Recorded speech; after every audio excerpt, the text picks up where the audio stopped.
সবসময় তো দুষ্টুমি করছি। নয় দুর্গা, নয় সম্পত্তি, নয় চেয়ার কৌশিকী মুখার্জির, নয় জগদ্ধাত্রী। জগদ্ধাত্রীটাই সাউথ আফ্রিকাতেও ইভেন্ট টেলিকাস্ট হয়। ওখান থেকেও মানুষ আমাদের হাজার পর্বের দিনকে গান গেয়ে উইশ করে পাঠিয়েছে জগদ্ধাত্রীতে।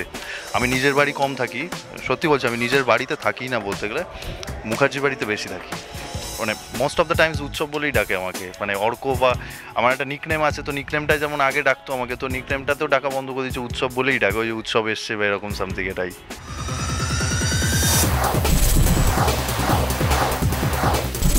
আজকের আমরা চলে এসেছি জগদ্ধাত্রীর শুটিং ফ্লোরে এবং আমাদের সঙ্গে রয়েছে একটা দুষ্টু ক্যারেক্টার, যে কিনা জগদ্ধাত্রীর পিছনে ক্রমাগত লেগেই রয়েছে। কিন্তু জগদ্ধাত্রী ও দুর্গা তার পিছনে লেগে রয়েছে এক কথায়। সে আর কেউ নয়, আপনাদের সকলে প্রিয় না অপ্রিয় জানি না, কিন্তু উৎসব। তুমি বলো, তোমাকে দর্শক কি বলছে, প্রিয় না অপ্রিয়? রেগে যাচ্ছে দর্শক? ওই যে তুমি যেটা বললে দুষ্টু ক্যারেক্টার, দুষ্টু, সবসময় তো দুষ্টুমি করছি। নয় দুর্গা, নয় সম্পত্তি, নয় চেয়ার কৌশিকী মুখার্জির, নয় জগদ্ধাত্রী। মানে জগদ্ধাত্রী ওরকম প্যারালাইজড অবস্থাতে, বসে থাকা অবস্থাতেও ওর পেছনে লেগে যাচ্ছি। তো তোমরাই দেখতে পাচ্ছ যে মানে দর্শক তো এটাই বলছে, দুষ্টু, দুষ্টু ক্যারেক্টার উৎসব। রাস্তায় লোকেরা এবং বন্ধু বান্ধবেরা কি বলছে এই ক্যারেক্টারটাকে নিয়ে?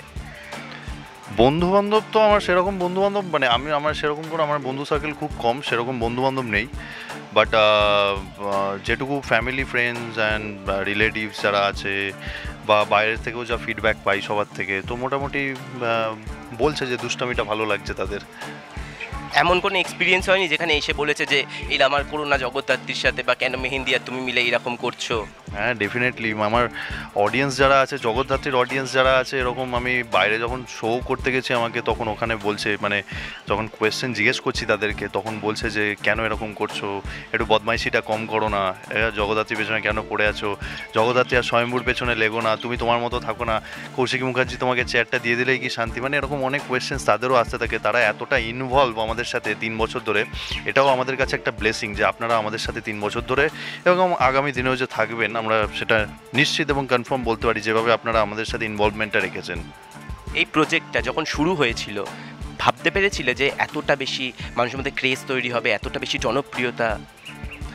দেখো, প্রজেক্টটার ব্যাপারে যদি বলো, যিনি লিখছেন দাদা স্নেহাশিস চক্রবর্তী, তো মানে হি ইজ দ্য কিং। তো এভরিবডি নোজ কি উনি এত মানে বিগত বছরগুলোতেও কী কী কাজ করে এসছেন, এবং সেই প্রজেক্টগুলো সম্পর্কে আমার মনে হয় যে দর্শক তার প্রজেক্টকে ভালোবাসে। এবং শুধু মানে আমাদের রাজ্যের বললে হবে না, রাজ্যের বাইরেও অনেক মানুষ আছেন, এবং মানে আমাদের যেমন জগদ্ধাত্রীটাই সাউথ আফ্রিকাতেও ইভেন্ট টেলিকাস্ট হয়, ওখান থেকেও মানুষ আমাদের হাজার পর্বের দিনকে গান গেয়ে উইশ করে পাঠিয়েছে জগদ্ধাত্রীতে। তো ওনার প্রজেক্ট এত বছর ধরে যেরকম একটা লংজিবিলিটি এবং এই একটা লং টার্ম ব্যাপার এবং সুপার ডুপার হিট ব্যাপারটা থাকছে, তো সেখান থেকে যদি কেউ শোনে যে এটা স্নেহাশিসদার প্রজেক্ট, তো যে কেউ চোখ বন্ধ করে বলতে পারবে যে ফার্স্ট ইমপ্রেশন যে ও এটা সুপার হিট হবে, এরকম একটা ব্যাপার। বাট জগদ্ধাত্রীর ক্ষেত্রে যদি আমার কথা বলি, তাহলে আমি এটা বলতে পারি যে অবভিয়াসলি এটা আমার ফার্স্ট প্রজেক্ট, এবং আমি নতুন, আমার ডেবিউ হয়েছে এটাতে, দাদা ডেবিউ করেছেন উৎসব চরিত্রটা দিয়ে। এবং আমি যতটা নার্ভাস ছিলাম ততটা এক্সাইটেডও ছিলাম যে কি করব, কিভাবে কাজটা করব, এরকম ব্যাপারে। বাট যেভাবে দাদার গাইডেন্স পেয়েছি প্রথম দিন থেকে টিল দ্য ডেট, তো সেখানে এটুকু মানে আশাবাদী ছিলাম যে ডে বাই ডে নিজেকে যতটা ইমপ্রুভ করতে চাইছি দাদার সহযোগিতা নিয়ে, এবং দাদা সবসময় পাশে ছিলেন।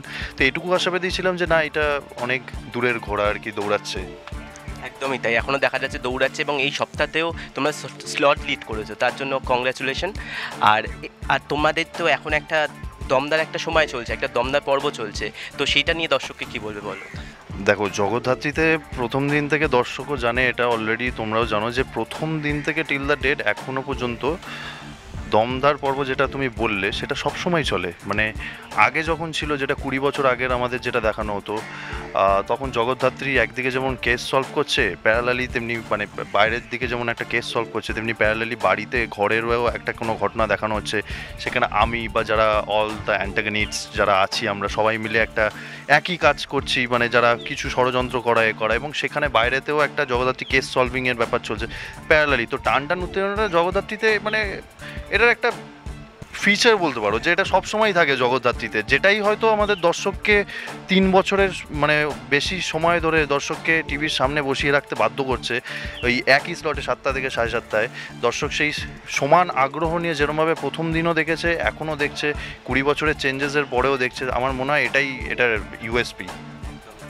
এই যে বলে ইউএসপির কথা, তখন মনে পড়ে গেল প্রথম দিন যেদিন তোমার কাছে এই অফারটা এলো একটা নেগেটিভ ক্যারেক্টারে, ভয় লেগেছিল যে পজিটিভ আর নেগেটিভের মধ্যে তো একটা আকাশ পাতাল তফাৎ হয়? দেখো, ক্যারেক্টার আমি মানে ওইভাবে ভেবে দেখিনি কোনোদিন যে পজিটিভ করব না নেগেটিভ করব, বাট হ্যাঁ ডেফিনেটলি হিরো তো সবাই হতে চায়, তো তেমনি আমারও হিরো হওয়ার স্বপ্ন ছিল না যে তা নয়।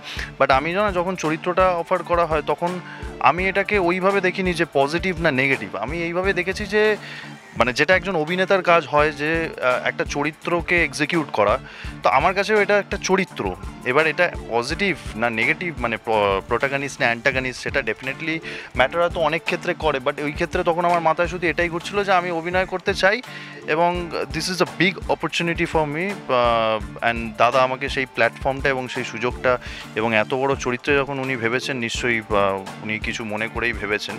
তো মানে এটা আমার জাস্ট মাথাতে ছিল যে আমাকে চরিত্রটা এক্সিকিউট করতে হবে। তো সেটার জন্য মানে যত রকম প্রচেষ্টা হয়, সেটা স্ক্রিপ্ট বারবার করে রিডিং করা থেকে শুরু হোক, দাদার সাথে সিনটা পাওয়ার পর থেকে, দাদা ওই যে সকালবেলায় আমাদের সাথে থাকতে, আমার সাথে হোয়াটসঅ্যাপে দাদাকে সেন্ড করা যে এইভাবে কি করব নাকি এইভাবে করব, দাদা কন্টিনিউয়াসলি আমাদেরকে ফিডব্যাক দেওয়া, না তুমি এটা করো না, এটা চেঞ্জ করে দাও, এইভাবে যাওয়া। তো ইটস জাস্ট মানে কি বলবো, মানে আরও আমি যদি প্রোটাগনিস্ট চরিত্র করতাম বা পজিটিভ চরিত্র করতাম, তো এইভাবেই আমি হয়তো চরিত্রটাকে এগিয়ে নিয়ে যেতাম একটা চরিত্র হিসেবেই, মানে not like a positive or negative. তো একটা তো ব্যাপার থাকেই, ধরো একটা নেগেটিভ ক্যারেক্টার করা শুরু করলে সেখানে নেগেটিভ ক্যারেক্টারটাকে দাগিয়ে দেয় সেই মানুষটাকে, যে যখন তার পরবর্তী কাজগুলো হয় তখন নেগেটিভ ক্যারেক্টারটাই হয়। এটা ভেবে ভয় লাগে না? না দেখো, কাজ করতে এসে ভয় পেলে আর কাজটা ঠিক করে করতে পারবো না, এটা হলো ফ্র্যাঙ্কলি স্পিকিং। এবার নেগেটিভ চরিত্র করলে নেগেটিভ চরিত্রই পেতে থাকবো, সেটা তো আমার হাতে নেই। সেটা যিনি কাস্টিং করবেন বা যারা কাস্টিং করেন তাদের উপর ডিপেন্ড করছে। এটা আমার বা অন্যান্য অভিনেতাদের হাতে থাকে না।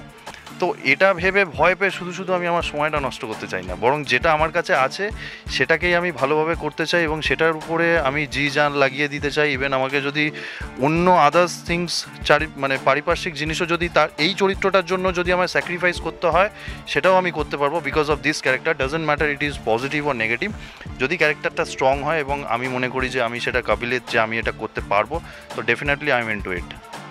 3টে বছর ধরে সবার সাথে যে রিলেশনটা তৈরি হলো সেটা নিয়ে কি বলবে তুমি? একটাই সেন্টেন্স বলবো, this is just like a second home. মানে mostly it's a first home actually. মানে মুখার্জি পরিবারটাই আমার ফার্স্ট অ্যান্ড কী বলবো, মানে একটা ফার্স্ট প্রায়োরিটি বেসিস একটা পরিবার হয়ে গেছে। বিকজ আমি নিজের বাড়ি কম থাকি, সত্যি বলছি, আমি নিজের বাড়িতে থাকি না, বলতে গেলে মুখার্জি বাড়িতে বেশি থাকি। একদম তাই। তো তোমার নামটা, তোমার যে আসল নামটা, সেখানে কি উৎসব মুখার্জি নামটা থিতিয়ে দিচ্ছে সেটা? হ্যাঁ, কোথাও গিয়ে যেন একটু হলেও থিতিয়ে দিচ্ছে, বিকজ মানুষ এবং মানে আমার রিলেটিভস বা আমার আত্মীয় স্বজন, আমার মাসি এবং আমার ফ্যামিলির এক্সটেন্ডেড ফ্যামিলি মেম্বার সবাই আমাকে উৎসব বলে, মানে মোস্ট অফ দ্য টাইমস উৎসব বলেই ডাকে আমাকে। মানে অর্ক, বা আমার একটা নিকনেম আছে, তো নিকনেমটা যেমন আগে ডাকতো আমাকে, তো নিকনেমটাতেও ডাকা বন্ধ করে দিচ্ছে, উৎসব বলেই ডাকে, ওই যে উৎসব এসছে বা এরকম সামথিং, এটাই। একদমই তাই। তো আমরা একটা র্যাপিড ফায়ার খেলবো, ঠিক আছে? যেটা তোমার মাথায় আসবে সঙ্গে সঙ্গে সেটাই বলতে হবে, ঠিক আছে? চলো। জগদ্ধাত্রী। সব কিছু। জীবন। জগদ্ধাত্রী। পরিবার। প্রায়োরিটি। বন্ধুত্ব। ডিপেন্ডস। মেঘলা আকাশ। রোম্যান্টিসিজম। ল্যাদ। Any time. তুমি। নিজেকে একটা সেন্টেন্স, একটা ওয়ার্ডে কিভাবে ডিসক্রাইব করবে? হিরো।